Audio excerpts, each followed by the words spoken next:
Hello students, myself Mrs. Neelam. Dear students, I am a SST teacher. Dear student, I am good and I hope that you all also good. Today will be discuss chapter 3. Chapter name is chapter 4th. Chapter name is The Democratic Republic of Congo and Equatorial Regions. Okay? It means बेटा चलिए आइए हम आपको explain करते हैं कि इसका हिंदी में तात्पर्य क्या होता है। ठीक है, देखिए the Democratic Republic of Congo. Congo ये किसी कंट्री का नाम है, ठीक है, जो कि हमको ये दर्शाता है कि यहाँ की जो शासन व्यवस्था है वो प्रजातांत्रिक या लोकतांत्रिक गणराज्य है, रिपब्लिक गणराज्य है। ठीक है, तो कांगो जो देश है वो एक डेमोक्रेटिक रिपब्लिक कंट्री है, ठीक है ना। एंड उनका जो लोकेशन है वो क्या है, an equatorial region. It means कि वो भूमध्य रेखीय क्षेत्र के अंतर्गत आता है, ठीक है ना। अब आइए हम इसके बारे में पढ़ते हैं। देखिए लोकेशन, सबसे पहले हम लोकेशन के अंतर्गत पढ़ेंगे कि कौन सी स्थिति है इसकी। तो the Democratic Republic of Congo was previously called जायरे।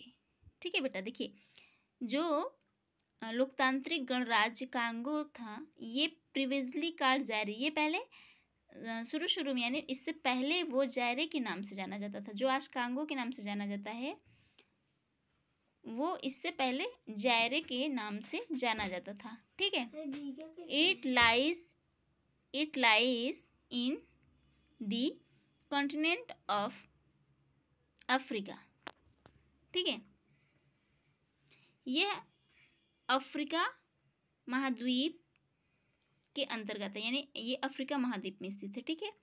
It is the third largest country in Africa.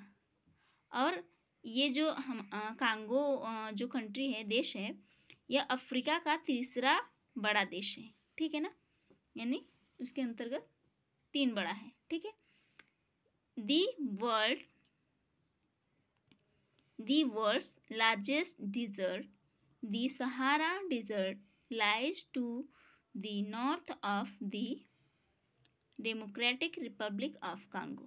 बेटा विश्व का जो सबसे बड़ा, ठीक है, डिजर्ट यानी मरुस्थल है ना, सहारा मरुस्थल, लाइज टू द नॉर्थ, ये इसके उत्तर, ठीक है, ये इसके उत्तर में जो डेमोक्रेटिक कांगो है ना, इसके उत्तर क्षेत्र में स्थित है, ठीक है। The equator passes through the northern part of the Democratic Republic of Congo, ठीक है ना। तो जो लोकतांत्रिक गणराज्य कांगो है, यहाँ से जो हमारा इक्वेटर है, भूमध्य रेखा है, इसी के से पास से होकर इसके उत्तरी क्षेत्र से होकर गुजरती है, ठीक है ना। इसके उत्तरी क्षेत्र से कांगो की, ठीक है ना, कांगो के उत्तरी क्षेत्र से होकर भूमध्य रेखा गुजरती है। द रिवर कांगो काल दिजारे, और ये जो ब्रैकेट में है इसको छोड़ के यहाँ से, फ्लो थ्रू दिस कंट्री, इस जो यह देश है ना, इस देश में जो हमारा कांगो रिवर, एक नदी है, कांगो नदी के नाम से आता है, वो इस देश में होकर बहती है, ठीक है। It is the second largest reverse in Africa, और यह अफ्रीका महाद्वीप का दूसरा सबसे लंबा नदी है, यानी लंबी नदी है, ठीक है ना। ये जो कांगो रिवर है ये अफ्रीका महाद्वीप का सबसे लंबी दूसरी नदी है, ठीक है। About 2/3 area of the Democratic Republic of Congo lie in the Congo basin. अब देखिए इस क्षेत्र की, ठीक है, 2/3 जनसंख्या, ठीक है, इस क्षेत्र की 2/3 जनसंख्या इस रिपब्लिक गणराज्य के अंतर्गत स्थित है, ठीक है ना।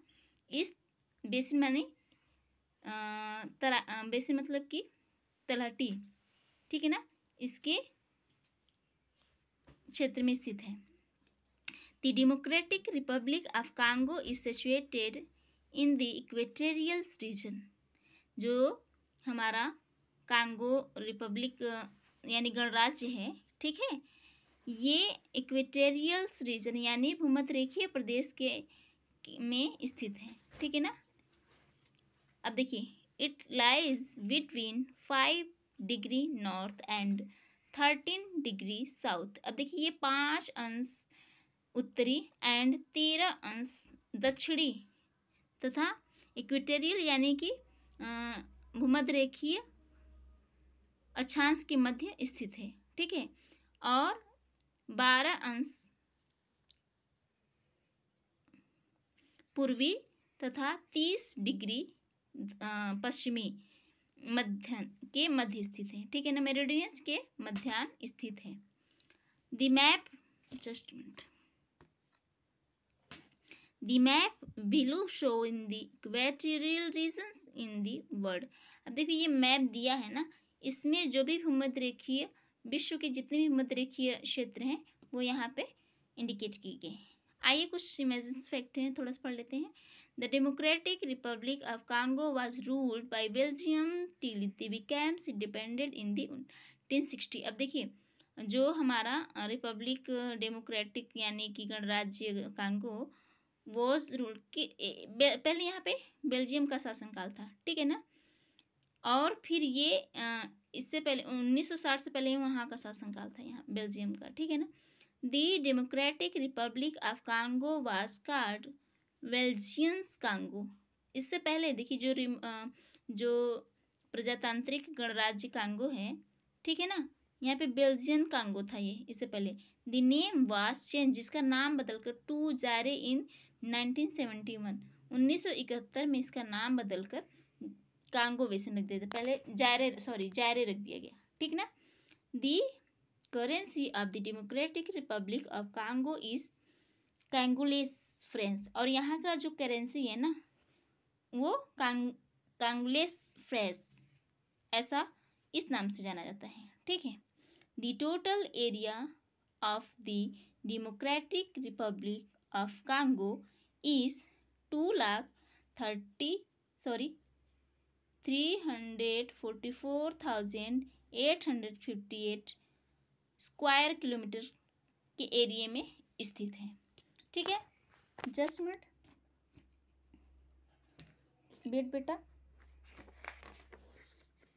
देखिए, लाइट नहीं है इसलिए सबसे बड़ी प्रॉब्लम हो रही है, बट आपको कोई प्रॉब्लम ना हो इसके लिए मैं वीडियो बार बार बनाने की कोशिश कर रही हूँ। ओके, चलिए, क्लाइमेट, अब यहाँ की जलवायु कैसी है हम इसके बारे में पढ़ेंगे, ठीक है ना। The Democratic Republic of Congo has an equatorial climate. अब देखिए, ये जो हमारा प्रजातांत्रिक गणराज्य कांगो है, ये ना मतलब भूमध्यरेखीय जलवायु के अंतर्गत स्थित है, इसीलिए hot and wet throughout the year, इसीलिए ये पूरे वर्ष यहाँ पे उष्ण मतलब समझते हैं, गर्म तो रहता है लेकिन नमी बनी रहती है उसमें, जिसे हम कहते हैं ना, मतलब कि यहाँ पे बारिश भी होती है और गर्मी भी होती है, ठीक है। तो यहाँ पे नमी के साथ पूरे वर्ष गर्मी पड़ती है। इट इज़ द बिकॉज, ऐसा क्यों है, it is lie in the equatorial region, क्योंकि भूमध्यरेखीय क्षेत्र के अंतर्गत आता है, ठीक। हाउएवर, हालांकि the southern part of the country does not experience such as hot and wet climate, जबकि ऐसा है कि जो दक्षिणी पार्ट है ना इस कंट्री का, does not experience such as hot and wet climate, यहाँ पे न बहुत अधिक ठंड और न ज़्यादा ऐसा नमीपन, ऐसा नहीं होता है इसकी जलवायु में, ठीक है, दक्षिणी पार्ट की। द मॉर्निंग आर प्लीजेंट, जो सुबह होती है ना सुहानी होती है, बहुत अच्छा लगता है, सूरज की किरणें निकलती हैं, मौसम सामान्य होता है, बहुत अच्छी होती है, सुहाना मौसम होता है। बट एट नून, लेकिन जैसे दोपहर होने लगता है, टेम्परेचर राइजेस इंस्टेंटली, वैसे ही तापमान तेजी से बढ़ता है, ठीक है।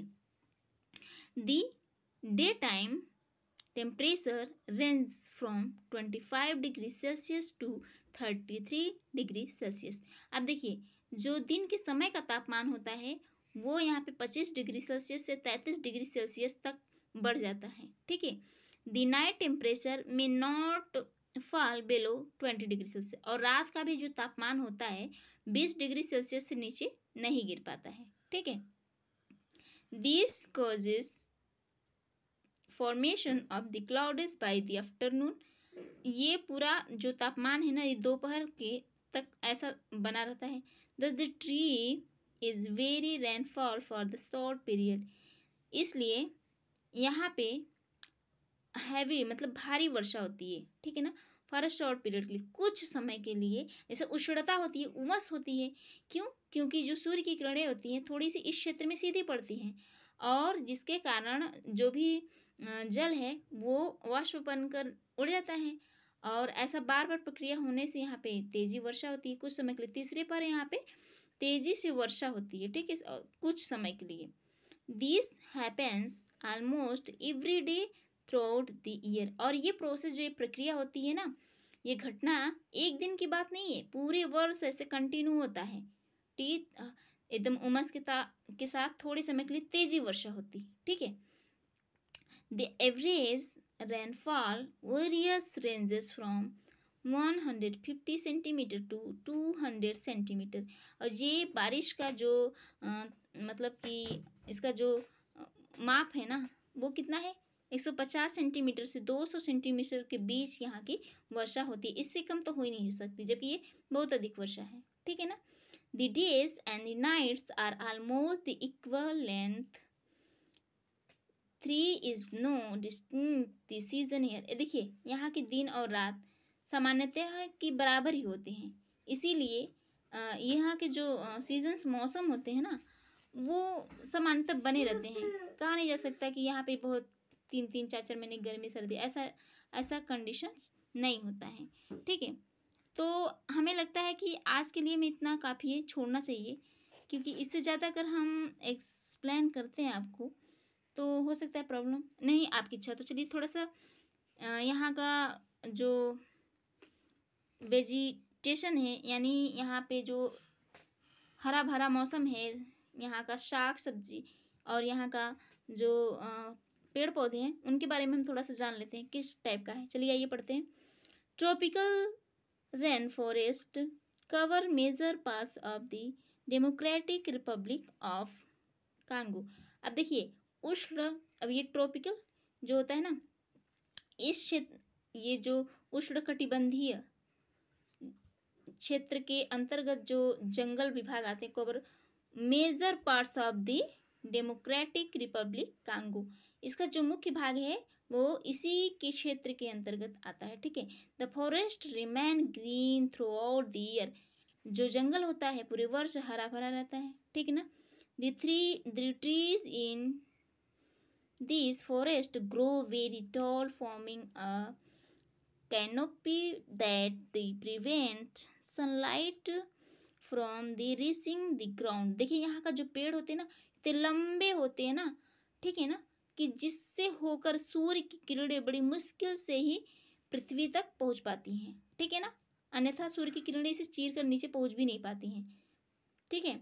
There is the dense growth of the creepers and stuff on the ground, जो इसके ज़मीनी भाग के पौधे हैं यहाँ पे खास तौर पे क्रीपर्स आप जानते हैं जो, और ये श्रब्स छोटे छोटे साग वाले और ऐसा तने वाले छोटे छोटे जो पौधे होते हैं क्रीपर्स एंड श्रब्स, ये ज़मीन पर उगते हैं, ठीक है दी। Important trees of these forests are rubber, mahogany, ebony, bamboo and coconut. और जो महत्वपूर्ण पेड़ हैं जिसे हम कहते हैं ट्रीज, ठीक है, उनमें से जैसे रबर हो गया, ठीक है, महोगनी हो गया, ताड़ हो गया, बांस हो गया, ये जिनकी हाइट, ठीक है, काफ़ी लंबी होती है, कोकोनट हो गया, लंबे जो पेड़ होते हैं वो इस क्षेत्र में ज़्यादा से ज़्यादा मात्रा में पाए जाते हैं, ठीक है। अब देखिए जैसे मैंग्रोव ट्रीज जो होता है, mangrove trees grow in swamps, mangrove trees भी दलदली क्षेत्रों में पाई जाती है, जैसे मैंग्रोव में जानते ही हैं दलदली पौधे जो होते हैं। इन southern part small trees shrubs and tall grasses आज ग्राउंड। और जैसे उत्तरी क्षेत्र जो है, दक्षिणी क्षेत्र है, यहाँ के जो पौधे हैं वो छोटे पौधे और छोटे पेड़ जैसे श्रब हो गया एंड ये सब लंबे होते हैं, ठीक है। और grasses are ground are found, और यहाँ पे घास के मैदान जमीन पर पाए जाते हैं। This area is called the savanna grassland, और ये जो क्षेत्र है ना ये सवाना घास के मैदान के नाम से जाना जाता है, जो कि दक्षिण अफ्रीका का भाग है, दक्षिणी अफ्रीका का, ठीक है ना। सवाना घास का मैदान दक्षिणी क्षेत्र में पाया जाता है। अब आज ये वीडियो लॉन्ग होगा, हम इसी पर स्टॉप करते हैं। इसका पार्ट सेकेंड नेक्स्ट डे लेके आएंगे। Okay, thank you.